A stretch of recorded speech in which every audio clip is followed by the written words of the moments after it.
मेरे प्यारे दोस्त, आपके साथ धोखा हुआ है। और धोखा क्या कि ये सरकार निकम्मी है। और जितने भी सरकार के लोग इस वीडियो को देख रहे हैं, मैं साफ साफ और सीधे शब्दों में कहना चाहता हूं कि तुम्हारी सरकार निकम्मी है। आज हमारे देश का जो सबसे बड़ा मुद्दा है, सबसे बड़ा मुद्दा केवल एक है। धोखा हुआ है। और धोखा क्या कि ये एक सेकेंड निकम्मी है। और जितने भी सरकार के लोग इस वीडियो को देख रहे हैं, मैं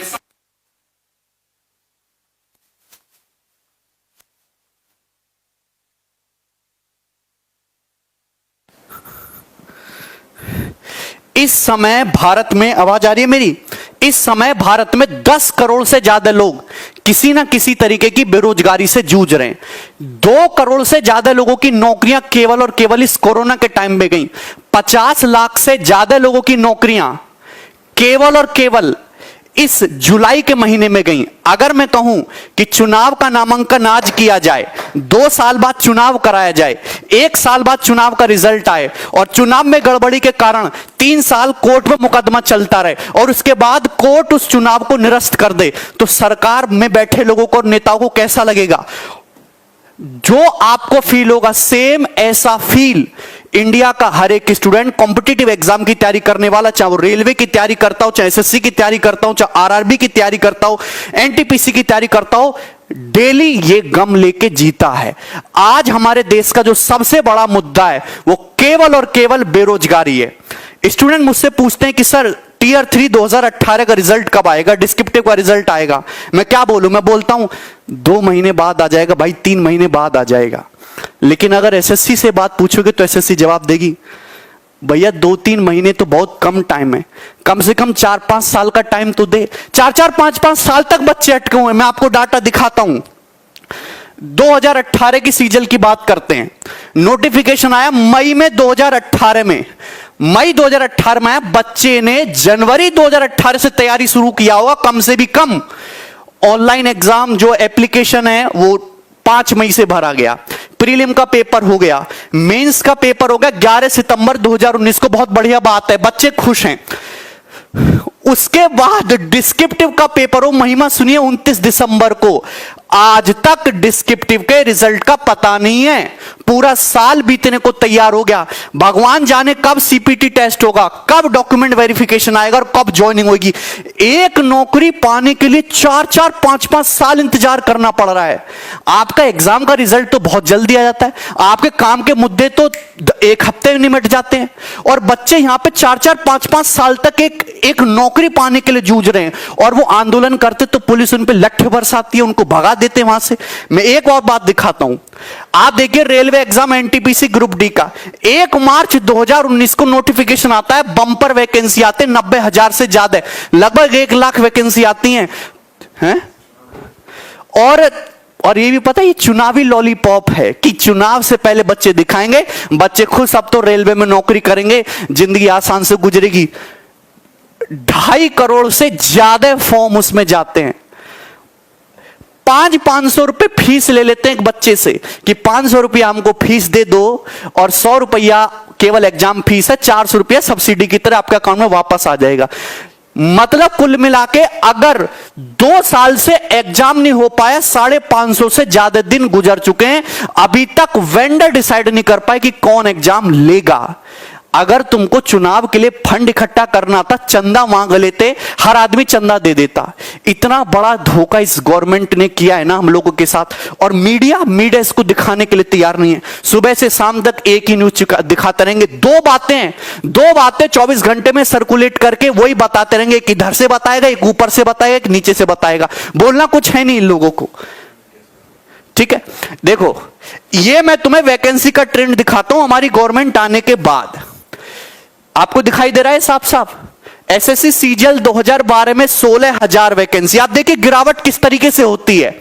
13 में 16,114, 2014 में आते ही 15,000, 2015 में 8500, 16 में 10,000, 17 में 8,000, 11,000 और ये 8,000। मतलब वैकेंसी आधी हो गई और एग्जाम क्लियर करने का समय दुगना हो गया।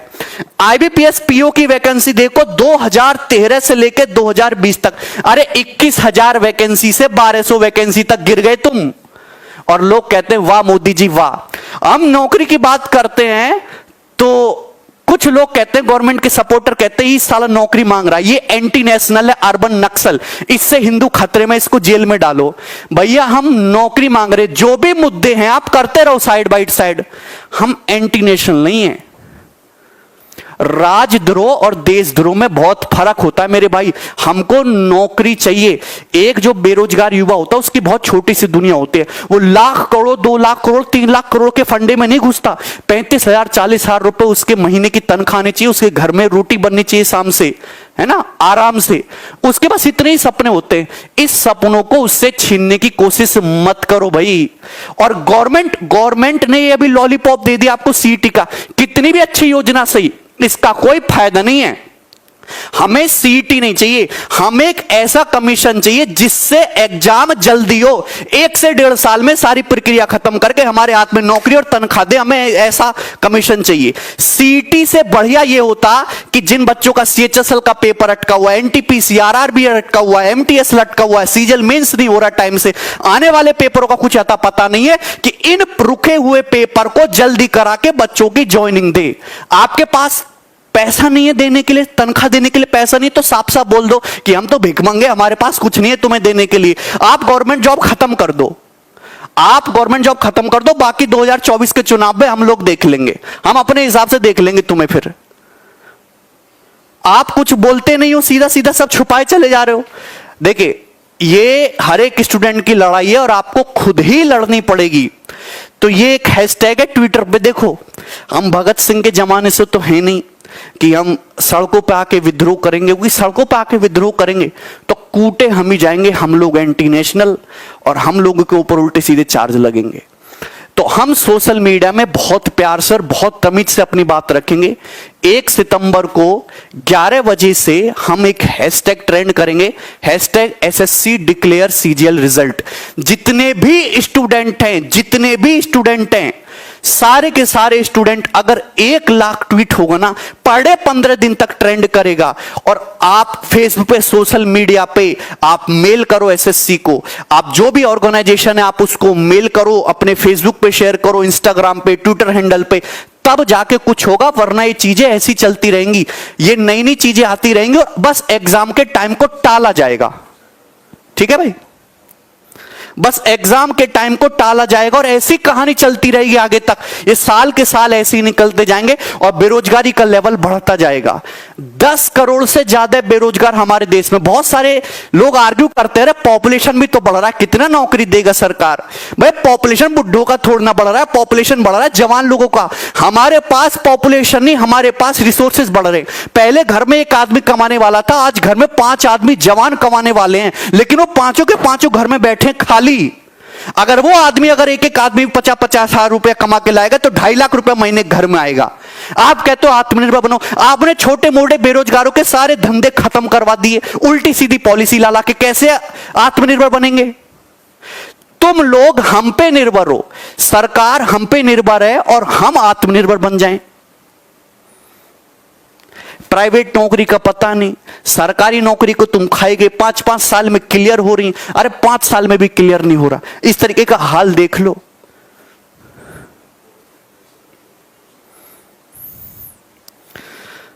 या सुबह से स्टूडेंट का मैसेज आता है, बार बार फोन आता है, कभी कभी तो ऐसे मैसेज भी आते हैं, सर 200 रुपया पेटीएम कर दो, 1000 रुपए सर डाल दो, कोर्स फ्री में दे दो, सर पढ़ना यहां अटके हुए हैं, पिताजी की जॉब चली गई, सर कोई टाइपिस्ट की जॉब दे दो, कंटेंट राइटर की जॉब दे दो। मैं क्या करूं, क्या कर सकते हैं हम?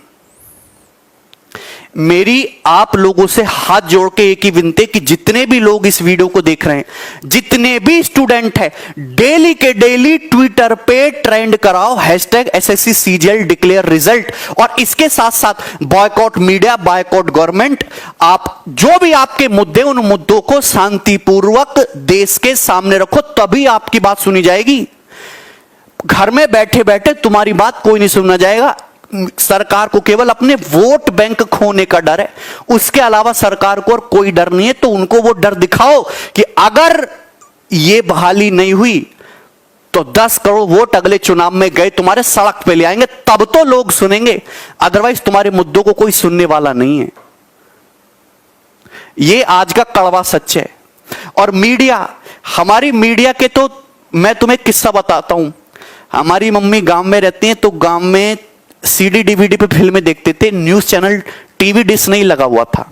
हम दिल्ली में आए, दिल्ली में शिफ्ट हुए, हमने यहां पे डिश लगवाया पहली बार, उस पे आज तक चैनल लगाया। तो कई दिनों तक मम्मी ने न्यूज सुना। फिर एक दिन मम्मी बोली, भैया गगन या को बंद कर दे और कान्हा जी के भजन लगा दे तू। ये तो बिके हुए लोग हैं। एक लेडी जो पढ़ी लिखी नहीं है, मेरी मदर, वो 4-5 दिन देख के, जिनको मैंने कभी नहीं बताया कि मीडिया ऐसे बिका हुआ है, रोज टुकड़ा जाता है वहां से सरकार से इनके लिए, और उनको ये पता चलेगा कि ये बिका हुआ लोग है, इसने अपना जमीर बेच रखा है। क्या तुमको नहीं दिखता? मीडिया सरकार की पॉलिसी की केवल वाहवाही करता रहता है, वाहवाही करता रहता है। मोदी जी ने किसी आदमी को 200 रुपया दान दिया तो सरकार वाले दिखाएंगे, देखो कितना करारा नोट दिया है ना, कितना करारा नोट दिया, अब इससे बढ़िया खाना खाएंगे, इनकी ताकत आएगी, और उसकी इतनी गुणगान, उसकी इतनी वाहवाही कर देंगे ना कि क्या ही बताओ। और जो काम के मुद्दे हैं वो ऐसे कहीं ऐसे डुबक जाते, कोई दिखता नहीं। आज दिल्ली हाई कोर्ट ने, आज या 1-2 दिन पहले दिल्ली हाई कोर्ट ने मोदी गवर्नमेंट को फटकार लगाई, और फटकार में क्या सीधे सीधे शब्द बोले उन्होंने कि आपकी जितनी भी पॉलिसी हैं सब एक तरह के ढकोसला हैं और ये सरकार पाखंड से घिरी हुई है। ये दिल्ली हाई कोर्ट ने बोला, ये कोई मीडिया तुमको नहीं दिखाएगा कि ये सरकार की पॉलिसी पाखंड से घिरी हुई है।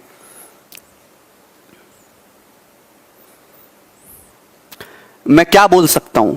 आप एसएससी कमीशन को मेल डालो, ट्विटर पे, फेसबुक पे, इंस्टाग्राम पे, सोशल मीडिया पे, यूट्यूब कमेंट पे एकदम आग लगा दो, फैला दो, जब ही तुम्हारी बात सुनी जाएगी, अदरवाइज तुम्हारी बातों को कोई सुनने वाला नहीं है। और एक बंदा अगर आवाज उठाता है ना तो उल्टे सीधे मुकदमे लगा के उसको जेल में डाल देते हैं ये लोग। तो जब तक सारे लोग मिलकर आवाज नहीं उठाएंगे ना, कुछ होने वाला नहीं है, कोई सोल्यूशन नहीं निकलेगा। सोल्यूशन साथ में आके, हाँ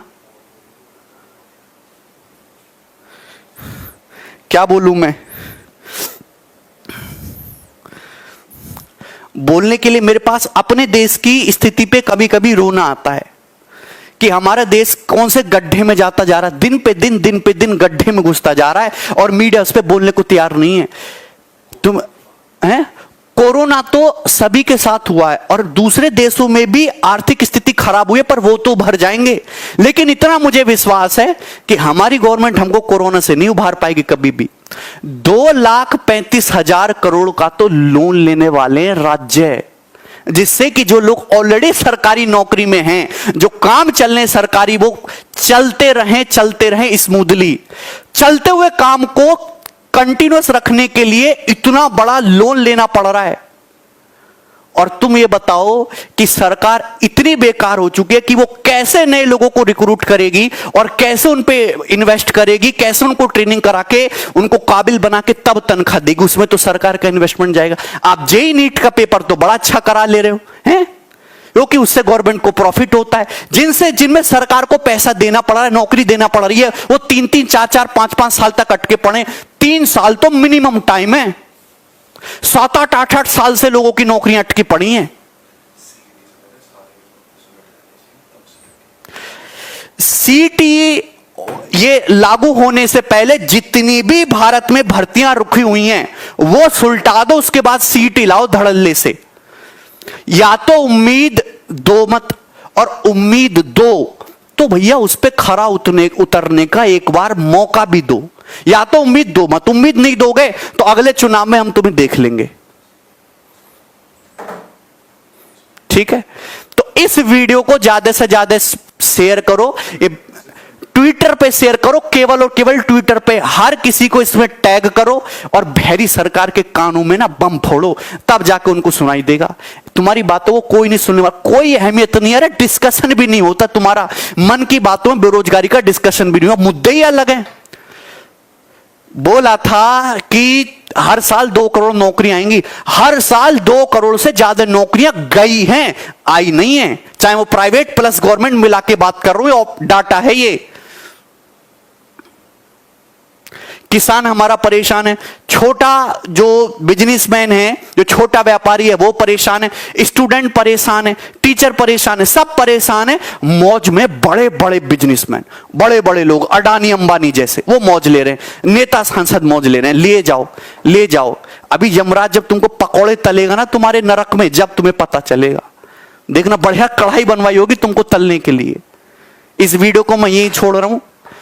इच्छा आपकी है। एक साथ अगर 1 करोड़ लोग विद्रोह करेंगे ना, डेली ट्विटर पे आग लग जाएगी, गवर्नमेंट को सुनना ही पड़ेगा। और अगर इससे भी बात नहीं बनती है तो फिजिकल आके एसएससी में ये ऑफिस के सामने जाके बैठेंगे और मैं सबसे आगे रहूंगा। जितना खर्चा होगा, जो भी होगा, मैं करूंगा। मैं बुलाऊंगा लड़कों को यहां पे ट्रेन बुक कर करके, ठीक है।